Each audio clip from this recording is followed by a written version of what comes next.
दोस्तों, मेरा नाम राशिद ज़हीर है और आप देख रहे हैं मेरा न्यूज़ चैनल जिसका नाम है राशिद ज़हीर ऑफिशियल और दूसरा चैनल है राशिद ज़हीर ऑफिशियल 2।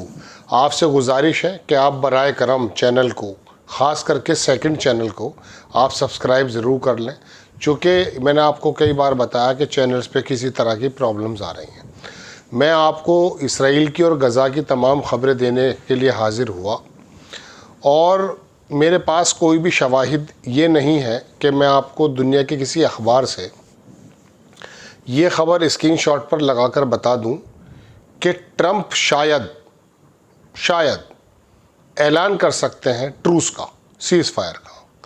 विटकॉफ ने, दरअसल आपको मैंने कल भी बताया था कि अमेरिका के जो मोसाद का डेविड बार्निया है और डरमर करके एक अधिकारी है नेतन्याहू की टीम का, उससे विटकॉफ की बात है और प्रेशर नेतन्याहू पे बहुत ज़्यादा है कि वो उस सीज़ फायर प्रपोज़ल को पूरी तरह से मान ले जो विटकॉफ और हमास के दरमियान तय पा चुका है लगभग।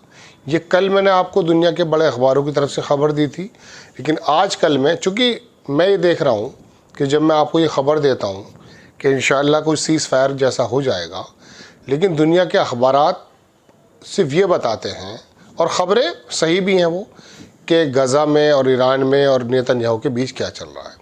लेकिन ये बात अपनी जगह बिल्कुल तय है कि जो मैं आपसे कह रहा हूँ कि ये दोनों अधिकारी अमेरिका में गए हुए हैं और वहाँ विटकॉफ से बात चल रही है। एक बात तो है ये। दूसरी बात, मैंने आपको ये बताया था कि नेतन्याहू की एक्चुअली ट्रंप से जो फ़ोन पर बात हुई थी, तो कल ये बात उड़ी कि ट्रंप साहब ने कहा कि आप किसी भी सूरत में ईरान पे किसी प्रकार का कोई हमला नहीं करेंगे।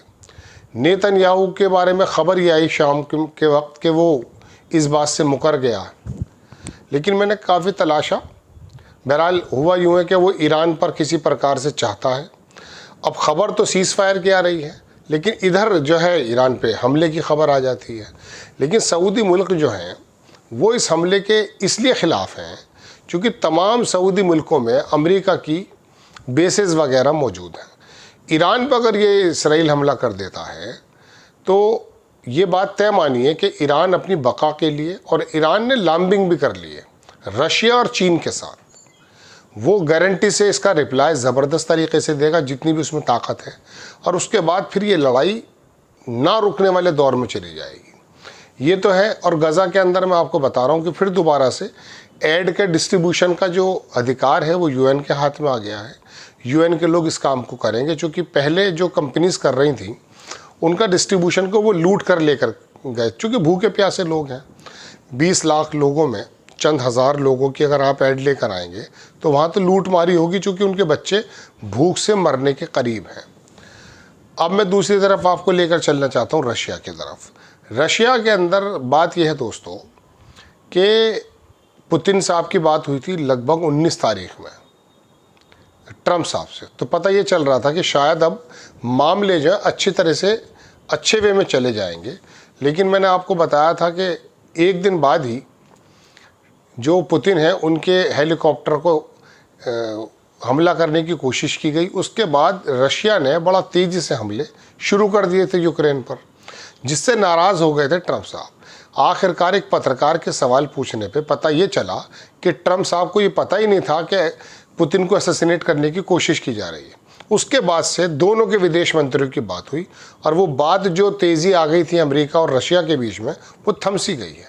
इसके अलावा मैं आपको बता चुका था कि वो जुलानी साहब जो हैं उन अमेरिका का सिफारत खाना वहाँ खुल चुका है, और तमाम ख़बरें मैं लेकर आपके सामने, कुछ ख़बरें मुझे याद आ गई, मैंने आपको बता दिया है।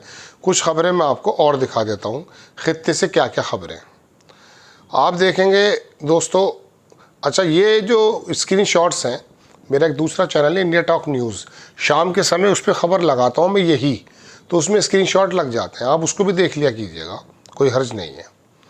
आपको पहली ख़बर दिखाता हूँ दोस्तों मैं, ये यूक्रेन से शुरू हो गई इत्तफाक से। Ukraine needed western help to large, इसको छोड़ दीजिए, ये तो पुरानी ख़बर है। एक ख़बर जर्मनी से भी थी, देखिए ये आ गई ख़बर कि सेक्रेटरी रूबियो यानी कि विदेश मंत्री phone call with Russian foreign minister Lavrov. ये वाइट हाउस का अलामिया है जो मैं आपको दिखा रहा हूँ, मतलब बता रहा हूँ। इसके अंदर इनकी बातचीत हुई और वो थोड़ी कन्फ्यूज़न दूर होने की कोशिश भी की गई है। Germany risk becoming a target for the Russia for first time since Hitler. RT की खबर है कि अगर जर्मनी वो जो लॉन्ग रेंज की मिसाइल देने की बात कर रहा था यूक्रेन को, अगर वो देता है तो रशिया डायरेक्टली जर्मनी पर, बर्लिन पर हमला कर देगा। पहले हिटलर पर भी आपको याद होगा, स्टालिन था रशिया का और हिटलर के बीच में, वो वर्ल्ड वॉर सेकेंड के बीच में जो लड़ाइयाँ हुई थी, तब जाके फैसला हो। तो बुरी तरह से रशिया की तरफ से ये बाकायदा एक वार्निंग आई है दोस्तों, जो मैंने आपको बताया है। एक खबर और देख लीजिए, ये खबर है दरअसल न्यूज़ वीक की। इसमें कहा कि Putin alive vows nuclear strike on Washington if Ukraine wins. ये हालांकि 2024 की खबर मेरे पास आ गई है, इसको छोड़ दीजिए। ताज़ा खबर दिखाता हूँ आपको मैं। ये है cleared for publication, David Libby from Michael Hashem fell in battle in Gaza. Gaza की खबर आ गई है। ये जो बंदा है जिसका नाम मैं बोल रहा हूँ डेविड लिबी, ये दरअसल इसराइल की डिफेंस का आदमी था, लेकिन ये डिस्ट्रीब्यूशन में था। इसको बैटल गाज़ा के अंदर मार दिया गया। ये खबर मैंने आपको बताई। एक खबर और बताता हूँ। अरब लीडर ने अपोज किया कि स्ट्राइक ना करें किसी भी तरीके से ईरान के न्यूक्लियर पर, जो नेतन्याहू साहब कह रहे हैं कि साहब मैं हमला कर दूंगा ईरान में, एक्सेप्ट यूएस न्यूक्लियर इंस्पेक्टर। ये भी दूसरी खबर है। If deal is reach says atomic chief. Iran ने कहा कि हम जो है उस बात को तैयार हैं कि यूएस के न्यूक्लियर के जो जांच करने वाले लोग हैं वो लोग आकर चेक कर सकते हैं, अगर हमारे बीच में बातचीत, हमारी जो डील है वो पूरी हो जाती है तो। दूसरी खबर दिखाता हूँ मैं आपको, चलिए इसको छोड़ दीजिए। एक खबर ये देखिए, ये इसराइल ने अटैक कर दिया यमन के सना एयरपोर्ट पर, और जो उनके वहाँ पर जहाज़ रखे हुए थे उनको उसने तबाह बर्बाद कर दिया। हालांकि ये इसराइल का जो रक्षा मंत्री है उसकी तरफ से बयान आया, कैट्स की तरफ से, कि इसराइल ने आज थोड़ी तबीयत नासाज है दोस्तों, इसलिए आवाज़ में थोड़ी सी जान महसूस नहीं हो रही होगी आपको। Sanaa airport destroy Houthis remaining plane, जो बचे हुए प्लेन थे वो भी तबाह कर दिए गए हैं। Israeli jets strike Yemen main airport after Houthi attacks, जो उन्होंने भी हमला किया था उसके बाद उन्होंने ये जवाब दिया है। एक खबर देखिए दोस्तों, ये इसराइल के अंदर भी हंगामा मचा हुआ है। उसकी जो न्यायालय है, उसकी जो कोर्ट है, उसने ये ऑर्डर वहाँ के जो अटॉर्नी जनरल है उनको दे दिए हैं कि हटाने की प्रक्रिया कर देनी चाहिए। बड़ी खबर लग रही है आपको, लेकिन मुझे लगता नहीं है। ये प्राइम मिनिस्टर जो हैं, ये बताया जा रहा है कि ये बेंजामिन नेतन्याहू के ख़िलाफ़ वहाँ की अदालतों ने जो है बाकायदा एक बयान दे दिया है और वहाँ के अटॉर्नी जनरल को कहा कि प्रक्रिया आगे शुरू की जाए। ये चूँकि नेतन्याहू बाकायदा फेल हो चुके हैं हर जगह से। फ़्लाइट जो कैंसिल हो चुकी हैं इसराइल के तेल अवीव से कम्प्लीटली, इसी के उसमें आकर के उन्होंने यमन पर हमला किया है। ये खबर मैंने आपको बता दी दोस्तों। अब कुछ खबरें मैं आपको और लेकर चलता हूँ, मैं एक दो अदारे में ढूंढ लेता हूँ। अगर आपको वक्त है मेरे पास तो बने रहिएगा। इंशाल्लाह अभी तो वक्त है नहीं, 8:30 मिनट की रिपोर्ट हो चुकी है। ये टोटल खबरें हैं जो मैंने बताई। इसके अलावा और जो खबरें हैं मैं शाम को लेकर के हाजिर होता हूँ।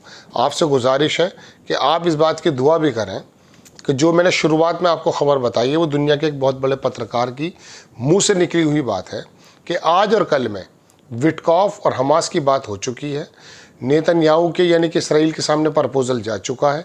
उसके अंदर 125 फ़लस्तीनी और 10 जो है इसराइली यरगमाली, पूरा रोड मैप तय हो चुका है। अब मैं ये इतनी ज़्यादा खुशी के साथ इसलिए नहीं बता रहा क्योंकि मैं आपके सामने लगभग 1 दर्जन 2 दर्जन बार तो बता चुका हूँ कि ट्रूस होने वाला है। अब वो बाकायदा फिर इसराइल की अगर शरारत कुछ निकलती तो रुक जाता है, लेकिन अब की बार उम्मीद है कि शायद अमेरिका का प्रेशर है और नेतन्याहू, उसमें ट्रम्प साहब ने कहा भी है कि मैं 1-2 दिन में कुछ ऐसा करने जा रहा हूँ कि जो बहुत ही ऐतिहासिक होगा।